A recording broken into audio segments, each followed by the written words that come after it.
తీసుకుని మన ఇంట్లో తీసుకున్నాం చెప్పాడు నైట్ నేను వచ్చి వచ్చేసినప్పుడు ఈసారి బాబా ఎక్కువసేపు ఉండలేదు కానీ ఈసారి పెళ్లి చేసిన ముగించుకుని త్వరలోనే ప్రమాణ స్వీకారం చేయబోతున్న నూతన డిసిసి గారికి ఓబీసీ చైర్మన్ గా అలాగే కోఆర్డినేటర్ గా ఇచ్చిన సత్కారం. మరి ముఖ్యంగా ఆ 10 రోజుల శిక్షణలో కూడా మన కృష్ణా జిల్లా యొక్క పేరుని అన్నగారు బాగా నిలబెట్టారు. మంచి యాక్టివ్గా పాల్గొన్నారు. మరి కల్చరల్ ప్రోగ్రామ్ నాటకాలు కానీ అన్నింటిలో కానీ మరి అదేవిధంగా జిల్లాను ముందుకు ఆశిస్తూ మరి ఈ యొక్క మరి భవిష్యత్తులో అన్నగారు మంచి ఫెలిసిటేషన్ ఉంటుంది. ఈ చిన్న మా అన్నగారు ఏదో శిశు సంస్కారాలు చేశారు కాబట్టి థ్యాంక్ యూ. ఈరోజు ఈ ప్రెస్ మీట్ పెట్టడానికి కారణం మా పిసిసి అధ్యక్షురాలు వైఎస్ షర్మిలారెడ్డి గారు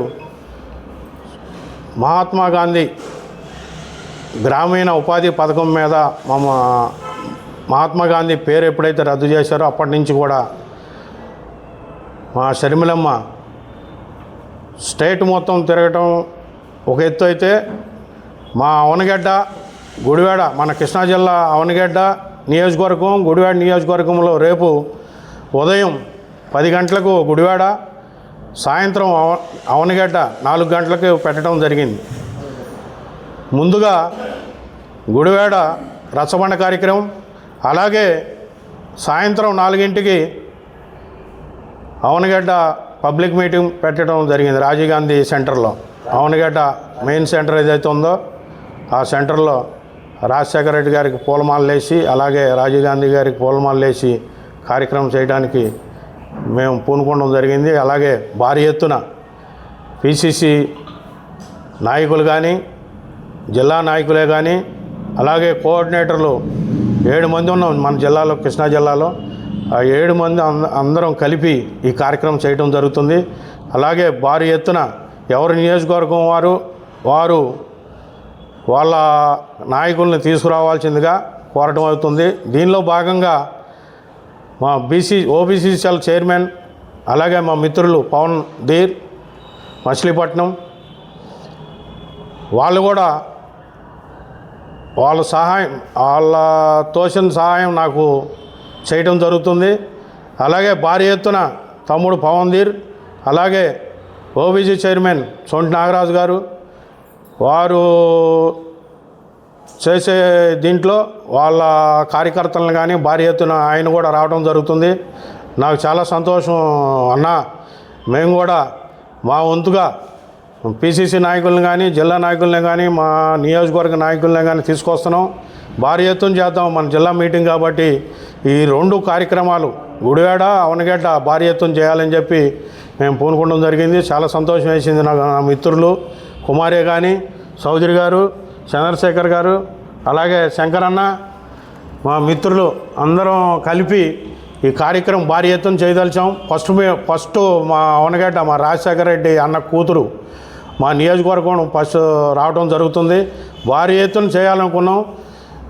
అలాగే కార్యకర్తలు ఈ ఉపాధి కూలీలు కూడా భారీ ఎత్తున రావడం జరుగుతుంది. రేపు ఎల్లుండి 6/3/26న సాయంత్రం 4 గంటలకి అందరూ కార్యకర్తలను అందరినీ పిలవడం జరుగుతుంది. భారీ ఎత్తున రావాలని చెప్పి జిల్లా అధ్యక్షునిగా నా కోరిక. అలాగే మా మిత్రులు కూడా 2 మాట్లాడవలసిందిగా కోరుతున్నాం. సొంటి నాగరాజు గారిని నేను పవన్ ధైరు కుమార్ని మాట్లాడవలసిందిగా కోరుతున్నాం. అందరికీ నమస్కారం. మరి దేశంలో కానీ రాష్ట్రంలో కానీ రాహుల్ గాంధీ గారు ప్రజల పక్షాన పోరాటం చేస్తుంటే గతంలో మన్మోహన్ సింగ్ గారు ప్రధానమంత్రిగా ఉండగా రాజశేఖర రెడ్డి గారు ముఖ్యమంత్రి ఉండగా మన రాష్ట్రంలో కరువు జిల్లా అయిన అనంతపురంలో ఉపాధి హామీ పథకాన్ని పైలట్ ప్రాజెక్ట్గా స్టార్ట్ చేసి ఎవరైతే నిరుపేదలు ఆకలితో అలమటించకుండా ఉండాలని చెప్పి అలాగే ఆకలి బాధలు తట్టుకోలేక వలసలు వెళ్లకుండా ఉండాలని చెప్పి ఆ రోజున రాజశేఖర రెడ్డి గారు అనంతపురంలో స్టార్ట్ చేసిన పైలట్ ప్రాజెక్టు మహాత్మా గాంధీ ఉపాధి హామీ పథకాన్ని తీసుకుంటే అది దేశవ్యాప్తంగా ఒక ఇన్స్పిరేషన్ అయ్యి దేశంలో అన్ని రాష్ట్రాల్లో ఈ పథకం పెట్టాలని ఆ రోజున మన్మోహన్ సింగ్ గారు సోనియా గాంధీ గారు అనంతపురం జిల్లా వచ్చి ఉపాధి హామీ పథకం స్టార్ట్ చేయడం జరిగింది. ఇప్పటికీ 26 సంవత్సరాలు జరుగుతుంది.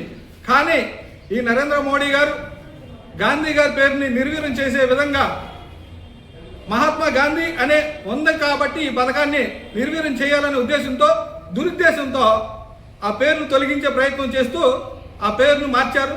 దాన్ని తీవ్రంగా కాంగ్రెస్ పార్టీ ఖండిస్తూ దేశవ్యాప్తంగా మన్రేగానే పథకం ఉండాలి, ప్రతి ఒక్క పేదవాడికి 15 రోజుల లోపు పని కల్పించాలి, ఎవరైతే పని లేదు అని గ్రామస్తులు అడుగుతారో వారికి ఖచ్చితంగా పని కల్పించాలి, 100 రోజులు పని కల్పించాలి సంవత్సరానికని ఏదైతే చట్టం తీసుకొచ్చారో ఆ చట్టం నిరుపేదలకు ఉపయోగపడే చట్టం అని చెప్పి దాన్ని నిర్వీర్యం చేయడం వీలు లేదని చెప్పి మా రాష్ట్ర అధ్యక్షురాలు షర్మిలారెడ్డి గారు రాష్ట్ర వ్యాప్తంగా పర్యటన చేస్తున్నారు.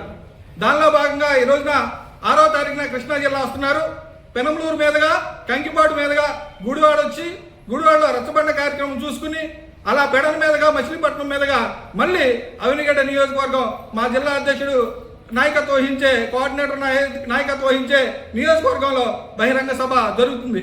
ఈ కార్యక్రమంలో ఖచ్చితంగా ప్రజలు కృష్ణా జిల్లా ప్రజలు, రాజశేఖర రెడ్డి అభిమానులు, కాంగ్రెస్ పార్టీ అభిమానులు, అలాగే రాజన్న బిడ్డ ఈ రోజున కృష్ణా జిల్లాకు వస్తుంది కాబట్టి జిల్లాలో ఉన్న ప్రతి ఒక్కరు కూడా ఆ కార్యక్రమానికి వచ్చి ఏదైతే నరేంద్ర మోడీ దుర్మార్గమైన పాలన ఎండగట్టే విధంగా షర్మిలారెడ్డి గారు, రాహుల్ గాంధీ గారు పోరాటం చేస్తున్నారు. దాని అందరికీ మీరందరూ తోడ్పడాలని చెప్పి సహకారాలు అందించాలని చెప్పి కోరుకుంటూ ఖచ్చితంగా జిల్లాలో ప్రతి ఒక్కరు కదిలి రావాలని పిలుపునిస్తున్నాం. Thank you. మరి ఈరోజు తొలిసారిగా డీసీసీ అధ్యక్షుడి గారు ఇంటింపడి 10 రోజులు శిక్షణ తీసుకుని శిక్షణలో భాగంగా ఈరోజు మచిలీపట్నం వచ్చిన జిల్లా ప్రెసిడెంట్ గారికి ధన్యవాదాలు తెలియజేసుకుంటున్నాం. ఆయన నేర్చుకున్న శిక్షణ భాగంగా నేను పెద్దలు చెప్పినట్టుగా నారాజు చెప్పినట్టుగా ఉపాధి హామీ పథకాన్ని నిర్వీర్యం చేస్తానికి కేంద్ర ప్రభుత్వం కుట్రపన్నుతుంది. అందులో భాగంగా దాన్ని కాపాడాలని చెప్పే ఉద్దేశంతో షర్మిలారెడ్డి గారు రాష్ట్ర వ్యాప్తంగా ఒక ఉద్యమం తీసుకుని వస్తున్నారు. అందులో భాగంగా రేపు 6వ తారీఖున మన జిల్లా వస్తున్నారు కాబట్టి ఈ ఉపాధి హామీ పథకంలో ఇప్పటి వరకు ప్రభుత్వం 2005లో ప్రవేశపెట్టింది, 25 సంవత్సరాలు కంటిన్యూ అవుతుంది. దీంట్లో అనేక కోట్ల మంది పేద బడుగు బలహీన వర్గాలు లబ్ధి పొందారు. మినిమం వేజెస్ 400 ఉండాలా. ఇంకా అన్న చెప్పినట్టుగా ఈ యొక్క వలస జిల్లాలు ఏవైతే కరువు ఉన్న జిల్లాలు వలస నివారించడం ఈ యొక్క ఉద్దేశం ప్రాజెక్ట్ ముఖ్య ఉద్దేశం. దాన్ని వాళ్ళు నిర్వీర్యం చేస్తున్నారు. అంతేకాకుండా జాబ్ కార్డుకు ప్రతి ఒక్క కుటుంబానికి 150 రోజులు పని కల్పించాలి. అది పని అడిగిన 15 రోజులు పని కల్పించాలి. ఒక పని కల్పించలేని పక్షంలో వాళ్ళకి నిరుద్యోగ వృత్తి ఇవ్వాలి. ఆ చట్టాన్ని వాళ్ళ ప్రభుత్వం నిర్వీర్యం చేసి అంతకుముందు మనకు ఒక హక్కుగా ఉండేది, వాళ్ళ హక్కు కాకుండా వాళ్ళ రాష్ట్ర ప్రభుత్వాల మీద భారంగా ఉంది. ఎందుకంటే వాళ్ళ గతంలో 90% కేంద్ర ప్రభుత్వం గ్రాంట్ ఇచ్చేది, 10% రాష్ట్రాలు భరించాయి. ఇవాళ ఈ కొత్త చట్టం వల్ల 60-40 అంటే 60% రాష్ట్ర ప్రభుత్వం కేంద్ర ప్రభుత్వం ఇస్తుందంట, 40% రాష్ట్ర ప్రభుత్వం భరించాలంట. అంటే ఇది అయ్యే పని కాదు. వాళ్ళు ఉన్నటువంటి స్థితిలో రాష్ట్ర ప్రభుత్వాలు అంత అమౌంట్ వెచ్చించలేవు కాబట్టి ఈ పని నిర్వీర్యం జరుగుతుంది. కాబట్టి దీన్ని నివారించడం కోసం షర్మిలమ్మ గారు వస్తున్నారు కాబట్టి ఈ పథకాన్ని కాపాడుకోవాల్సిన బాధ్యత ప్రతి ఒక్కరి మీద ఉంది. కాబట్టి అందులో భాగంగా ఎవరైతే శ్రమశక్తి సంఘాలు ఉన్నాయో, ఎవరైతే ఉపాధి హామీ కూలీలు ఉన్నారో, ఎవరైతే ఫీల్డ్ అసిస్టెంట్స్ ఉన్నారో వీళ్ళందరూ కూడా, ఎందుకంటే రేపొద్దున ఫీల్డ్ అసిస్టెంట్ కూడా జాబ్ కోల్పోతారు. ఎందుకంటే ఈ చట్టం పని దినాలు తగ్గినాయి అంటే ఆటోమేటిక్ పని దినాలు లేకపోతే వాళ్ళు మ్యాండేటరీ లేకపోతే వాళ్ళని తీసేస్తారు ఫీల్డ్ అసిస్టెంట్ని. కాబట్టి వాళ్ళు కూడా ఇది కనిపెట్టుకుని వాళ్ళు సహకరిస్తే వాళ్ళకి ఉద్యోగ భద్రత ఉంటుంది, ప్రజలు మేలు చేసినట్టు ఉంటుంది. కాబట్టి ఉపాధి కూలీలు, ఫీల్డ్ అసిస్టెంట్స్ అందరూ కూడా ఈ యొక్క కార్యక్రమంలో పార్టీలకు అత్యధికంగా పాల్గొని ఈ కార్యక్రమం విజయవంతం చేయాలని కోరుకున్నాం. నమస్కారం. సభలో ఉన్న ముందుగా పెద్దలందరికీ నేను అందరికంటే చిన్నవాడిని ముందుగా నమస్కారాలు అందరికీ కూడా, ముఖ్యంగా డీసీసీ ప్రెసిడెంట్ గారికి, అలాగే మన ఓబీసీ స్టేట్ చైర్మన్ నాగరాజ్ అన్నకి అందరికీ కూడా నమస్కారాలు. అయితే సో నేను చెప్పాలనుకుంది ఏంటంటే సామాన్యులకి ముఖ్యంగా బీసీ, ఎస్సీ, ఎస్టీ, ముస్లిం, మైనారిటీ ప్రజలందరికీ కూడా సంతోషమైన ప్రశాంతమైన జీవితాన్ని ఇచ్చింది కాంగ్రెస్ పార్టీ. కేవలం పెత్తందారులు లేదా బడాబాబులకి ఆశ్రయం ఇచ్చి వాళ్ళకి మంచి చేసేది బీజేపీ ప్రభుత్వం.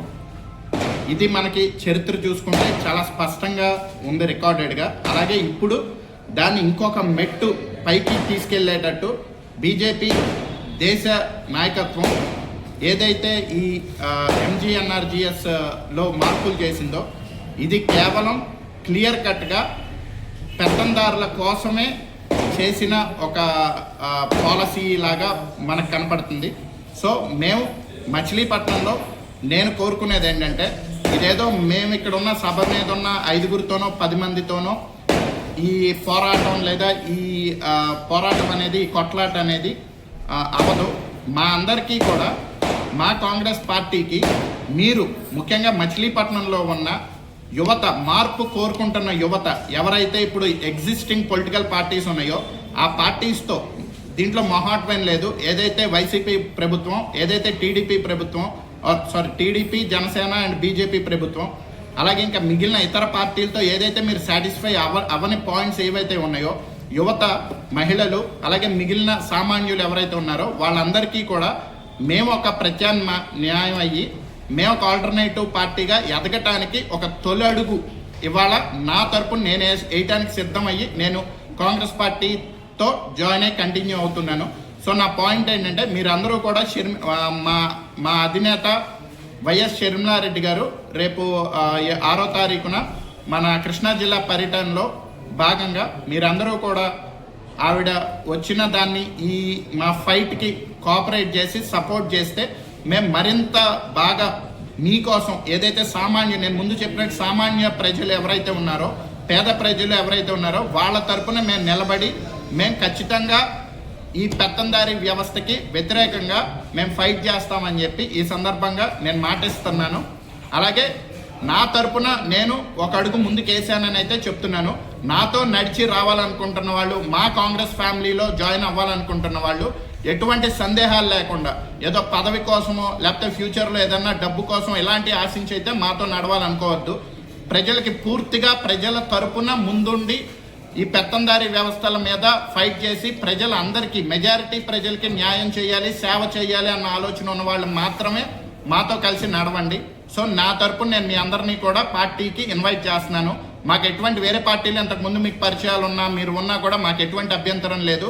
మా పార్టీ సిద్ధాంతాలకు అనుకూలంగా మీరు పనిచేయదలుచుకుంటే మాత్రం ఈ క్షణమే మా పార్టీలో రండి, మాతో పాటు కలిసి నడవండి. కాంగ్రెస్ని మనం మరింత, ఒకప్పుడు స్వాతంత్రాన్ని తెచ్చింది మన కాంగ్రెస్సే, అలాగే మళ్ళీ కూడా ఏదైతే మారుతున్న ప్రపంచానికి అనుకూలంగా అందరి ప్రజలకి కూడా సమన్యాయం అలాగే సమ రైట్స్ ఇచ్చేది కాంగ్రెస్ పార్టీ. కాబట్టి మీరందరూ కూడా మాతో కలిసి రమ్మని నేను మళ్ళీ విజ్ఞప్తి చేసుకుంటున్నాను. Thank you one and all.